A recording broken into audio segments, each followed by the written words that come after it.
Morning students, how are you? कैसे हो आप लोग? उम्मीद करता हूँ आप लोग अच्छे होंगे, घर पे होंगे, आप लोग स्वस्थ होंगे। सो आज का हमारा जो टॉपिक है दैट इज द वंडर वाल गैस इक्वेशन। बेटा आप लोग एक आइडियल गैस इक्वेशन को पढ़ के आए थे और वो आइडियल गैस इक्वेशन क्या थी बेटा? आपके पास PV is equal to NRT. लेकिन मैंने कहा था कि सभी गैसेज आइडियल गैस इस इक्वेशन को फॉलो नहीं करती। तो क्यों नहीं करती हैं? उनके बीच में कुछ डेविएशन है। क्यों डेविएशन अगर होता है? क्योंकि वहां पर माना गया था कि गैसेस पार्टिकल्स के बीच में कोई भी अट्रैक्शन नहीं है और उनका जो वॉल्यूम है वो भी नेग्लिजिबल है। ये काइनेटिक थ्योरी ऑफ गैसेस के अकॉर्डिंग माना गया था। लेकिन अब यहाँ पर हम लोग बात करेंगे ऐसा नहीं है। देखो बेटा, बात करता हूँ, मेरे पास कोई भी एक कंटेनर है जिसके अंदर अपने पास गैसियस पार्टिकल्स हैं। उन गैसियस पार्टिकल्स की मैं बात करता हूँ तो उस पूरे कंटेनर का जो वॉल्यूम है वो v है और एक गैसियस पार्टिकल का वॉल्यूम है वो छोटा v है, स्मॉल v है। क्लियर है? लेकिन आपको पता है गैसेस पार्टिकल्स मूव कर रहे हैं, डिफरेंट डायरेक्शन में चल रहे हैं, तो इनका वॉल्यूम बेटा 4 गुना तक बढ़ जाता है। तो कितना हो जाएगा? 4v हो जाएगा। क्लियर आप लोगों को? तो मैंने 4v को एक कांस्टेंट से लिखा b से। क्लियर है? तो अब मुझे बताओ यहाँ पर फ्री वॉल्यूम कितना बचा? टोटल वॉल्यूम इतना था, ऑक्यूपाई कितना किया हुआ है? 4v मतलब b के बराबर। तो फ्री वॉल्यूम अब कितना बचेगा बताओ बेटा आप लोगों का? तो आपका जो फ्री वॉल्यूम बचेगा वो कितना बचेगा? v माइनस b के बराबर। और इसको अगर मैं n नंबर ऑफ मोल्स के लिए लिखूं तो b माइनस कितना लिख देता हूं बेटा? nb, अगर n number of gases molecules का हम यूज करते हैं तो। क्लियर है? तो this is the volume correction. तो वॉल्यूम में वहां पर क्या माना गया था? वॉल्यूम नेग्लिजिबल होता है, लेकिन एक्चुअली वॉल्यूम यहाँ पर कोई ना कोई गैसेज ऑक्यूपाई कर रही है, तो ये हमारी वॉल्यूम करेक्शन होती है। क्लियर है? सिमिलरली आप लोगों के पास क्या है? एक कंटेनर है और उस कंटेनर के अंदर आप लोग देखते हो कि गैसेस पार्टिकल्स प्रेजेंट है। अब जो पार्टिकल्स गैस का बिल्कुल सेंटर के बीच में प्रेजेंट है वो चारों डायरेक्शन से इक्वल मैग्नीट्यूड में फोर्स ऑफ अट्रैक्शन या रिपल्सन को फॉलो कर रहा है। तो total pressure according to ideal gas equation हम लोग मान के चलते थे P है। लेकिन आपको पता मुझे कि ये जो पार्टिकल जो कंटेनर की वॉल के साथ स्ट्राइक है, क्या वो चारों डायरेक्शन में प्रेशर एक्सर्ट करेंगे? नहीं करेंगे। उनका तो नेट प्रेशर जो होगा वो किधर होगा? इनसाइड द कंटेनर होगा, नीचे की तरफ होगा। क्यों? क्योंकि ऊपर तो मॉलिक्यूल ही नहीं है, तो इसको नीचे वाले मॉलिक्यूल एक्सर्ट करेंगे तो प्रेशर यहाँ पर, जितना प्रेशर यहाँ पर लग रहा है उतना प्रेशर यहाँ पर लगेगा? नहीं लगेगा। तो टोटल प्रेशर क्या हो गया? P plus P dash. बोलो, यही होगा। तो अगर मैं आप लोगों से बात करूं कि P डैश जो है वो डायरेक्टली प्रोपोर्शनल टू डेंसिटी के है, तो मैं ये बात भी कह सकता हूं वो इनवर्सली प्रोपोर्शनल टू किसके है? वॉल्यूम के है। तो मैं अगर n नंबर ऑफ मॉलिक्यूल्स की बात करूं तो किसके बराबर हो जाएगा? n बाई v के बराबर हो जाएगा। अगर मैं स्क्वायर की बात करूं तो ऊपर भी अगर मैं स्क्वायर कर दूं, नीचे भी स्क्वायर कर दूं तो कोई फर्क नहीं पड़ता। प्रोपोर्शनलिटी का साइन हटाएंगे तो एक कांस्टेंट आएगा। तो P डैश किसके बराबर हो जाएगा बेटा? an स्क्वायर अपॉन किसके बराबर हो जाएगा बेटा? बताओ किसके बराबर हो जाएगा? an square upon v square. मैं यहाँ पे लिख देता हूँ P dash is directly proportional to, हटा दिया साइन हम लोगों ने, और ये किसके बराबर आ गया? an square upon v square के बराबर आ गया। तो अब टोटल प्रेशर में कितना लिखूं? P प्लस P डैश था, तो P प्लस कितना लिख दो बेटा?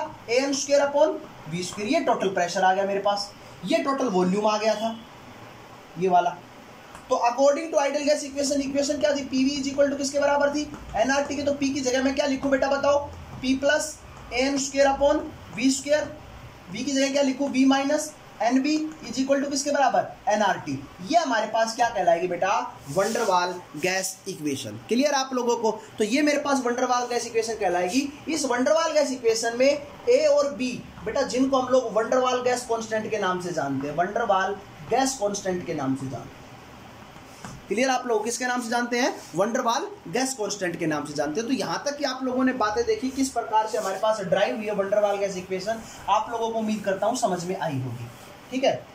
सो मेरे पास ये इक्वेशन है बेटा, वंडर वाल gas equation, P plus an square v square into v minus nb is equal to nRT। This is the van der वाल गैस इक्वेशन। यहाँ पर a और b जो दो हैं, ये वैल्यू, दोनों वैल्यू बेटा क्या कहलाती है अपने आप में? वंडर वाल गैस कांस्टेंट कहलाती है।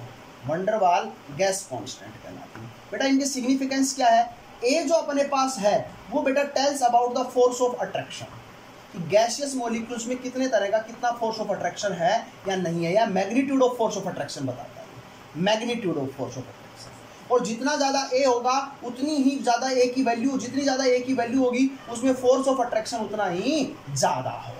क्लियर आप लोगों को? सो a का सिग्निफिकेंस क्या है? a क्या बताता है अपने को? a बताता है magnitude of the force of attraction. वहीं पर b जो अपने पास है वो साइज ऑफ गैसियस मॉलिक्यूल्स के बारे में बताता है, कि साइज ऑफ गैसियस मॉलिक्यूल कितना है। तभी तो वॉल्यूम की बात करेगा। तो साइज अगर हमें पता चल जाएगा तो हम एग्जैक्ट वॉल्यूम की भी बात कर सकते हैं। तो बी एक अपने पास ऐसा वंडर वाल कांस्टेंट है जो साइज ऑफ गैसेस मॉलिक्यूल्स के बारे में बताता है। बेटा इसको हम लोग को वॉल्यूम या एक्सक्लूडेड वॉल्यूम के नाम से भी जानते हैं,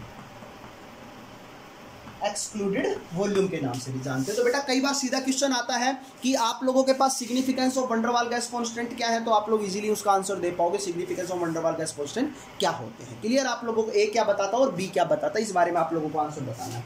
नेक्स्ट है बेटा यूनिट्स ऑफ वंडर वाल gas constant. Units of van der वाल गैस कांस्टेंट क्या यूनिट होगी बेटा? पहली आपको पता है पी किसके बराबर है बेटा, बताओ पी किसके बराबर है बेटा? आपको पता है इस बात का, पी किसके बराबर है? an square upon v square, small p जो था पी डैश आ रहा था आपका, तो मैं क्या लिख दूं? p into v square upon n square किसके बराबर? a के बराबर। p की यूनिट क्या होती है? एटमॉस्फेयर। वॉल्यूम की क्या होती है? Litre square. n की क्या होती है? पर मोल स्क्वायर। ये हमारे पास वंडर वाल गैस कांस्टेंट a की यूनिट आ जाएंगी। b किसके बराबर है? आपको पता है किसके बराबर है? b की वैल्यू अपने पास किसके बराबर है? क्या मैं लिख देता हूं, क्या लिखेंगे इसको बताओ? v माइनस एन बी, यही होता है। तो v इज इक्वल टू किसके बराबर? N B. तो b किसके बराबर हो जाएगा? v बाई एन के। तो लीटर पर मोल हमारे पास जो यूनिट आएगी वो किसकी यूनिट आएगी बेटा? अपने पास वंडर वाल कांस्टेंट b की यूनिट आएगी। क्लियर? आप लोगों को v minus n b is equal to अगर मैं 0 लिख देता हूँ, क्लियर आप लोगों को? तो इस प्रकार से आप लोगों को यूनिट्स ऑफ वंडर वाल गैस कांस्टेंट देखनी है और इनको सोल्व करना है किस प्रकार से आपके पास आती हैं। नेक्स्ट है बेटा behaviour of real gases. Behaviour of real gases. Real gases का क्या बिहेवियर है जरा देख लीजिए बेटा। आपके पास एक वंडर वाल गैस इक्वेशन है p plus a n square upon v square into v minus n b is equal to n r t. सबसे पहले बात करता हूं at low pressure. Low pressure पे हम लोग बात कर रहे हैं, क्या बात कर रहे हैं बेटा? प्रेशर बहुत ज्यादा कम है तो वॉल्यूम क्या होगा? बहुत ज्यादा होगा, क्योंकि pressure is inversely proportional to volume. और अगर ये वैल्यू बहुत ज्यादा है तो ये वैल्यू ओवरऑल वैल्यू क्या होगी? बहुत कम होगी। और ये पी के प्रेशर बहुत पी के रेस्पेक्ट में देखेंगे तो ये वैल्यू क्या होगी? बहुत कम होगी। तो हम लोग इसको नेगलेक्ट कर देंगे। किसको बेटा? A n square upon b square हम लोग क्या कर देंगे? नेगलेक्ट। यहाँ पर वॉल्यूम बहुत ज्यादा हो गया और ये वैल्यू कम है तो हम इसको एन बी को भी नेगलेक्ट कर देंगे। इन दोनों चीजों को नेट कर देंगे तो यहाँ पर क्या बचा? पी। यहाँ पर क्या बचा? v इज इक्वल टू किसके बराबर बेटा?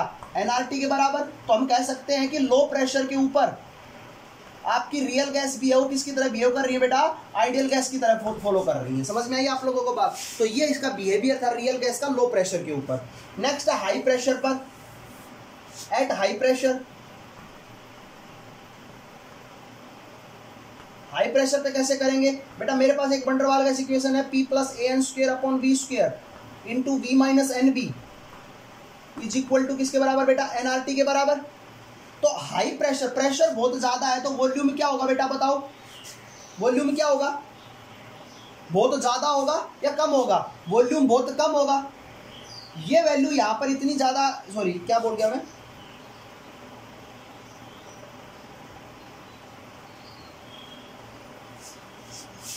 ठीक है बेटा। तो आपका यहां पर क्या होगा? v की वैल्यू बहुत कम होगी तो ये वैल्यू क्या हो जाएगी? बढ़ जाएगी। ये वैल्यू बढ़ तो गई लेकिन P बहुत ज्यादा है, हाई प्रेशर है, तो इसके रेस्पेक्ट में अब हम इसको क्या कर सकते हैं? नेगलेक्ट कर सकते हैं। देखो अगर मैं बात करूं कि सर B घटा तो ये वैल्यू बढ़ी तो हम इसको नेगलेक्ट नहीं करना चाहिए, बिल्कुल नहीं करना चाहिए। लेकिन P की वैल्यू क्या है? बहुत ज्यादा है तो हम उसके रेस्पेक्ट में इसको नेगलेक्ट कर देंगे P।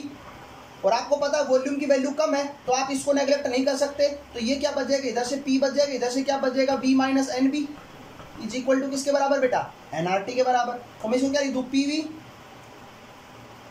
माइनस एन हटा दो, मोल एक मोल के लिए बात नहीं करेंगे, minus p b is equal to किसके बराबर बेटा? आरटी के बराबर। पीबी माइनस पीबी, तो मैं आप लोगों को देता हूं पीबी किसके बराबर बेटा? आरटी प्लस पीबी के बराबर हो जाएगा। तो सारी इक्वेशन को अगर मैं आरटी से डिवाइड कर दूं तो p b by r t, r t r t तो क्या बच जाएगा बेटा? बताओ पीबी बाई आरटी किसके बराबर होता है बेटा? आप लोगों को पता है जेड के बराबर is equal to 1 plus p b by r t. Z is equal to 1 plus p v by r t. ये हमारे पास इसकी इक्वेशन हो जाएगी। क्लियर आप लोगों को? तो इस प्रकार से आप लोगों को इस चीज़ का ध्यान रखना है। क्लियर है? चलते हैं आगे की तरफ, देखते हैं बेटा। अब लास्ट है at moderate pressure. At moderate pressure.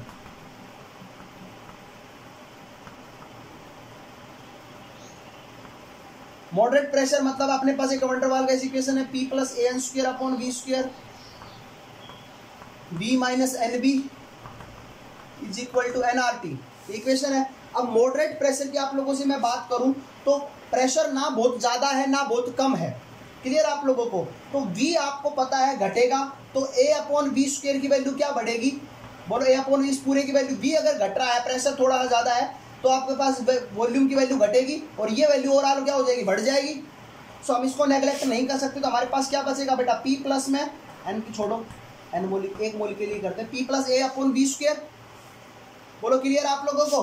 तो अगर मैं बात करूं कि वॉल्यूम बहुत घट गया है, समझ में आप लोगों को, वॉल्यूम बहुत ज्यादा घट गया है, लेकिन अगर मैं इसके रेस्पेक्ट में बात करूं, P ज्यादा है वॉल्यूम कम है, लेकिन वॉल्यूम इतना भी नहीं घटा है कि हम लोग यहाँ पर क्या करें, इसको नेग्लेक्ट कर दें, V वॉल्यूम पूरे को नेग्लेक्ट कर दें। लेकिन वॉल्यूम के रेस्पेक्ट में ये वैल्यू क्या होती है बेटा, घट जाती है। ये नेग्लेक्ट कर सकते हैं क्योंकि वॉल्यूम इतना ज्यादा घटा भी नहीं है, इतना ज्यादा बढ़ा भी नहीं, लेकिन इसके रेस्पेक्ट में वॉल्यूम की वैल्यू क्या है, ज्यादा है।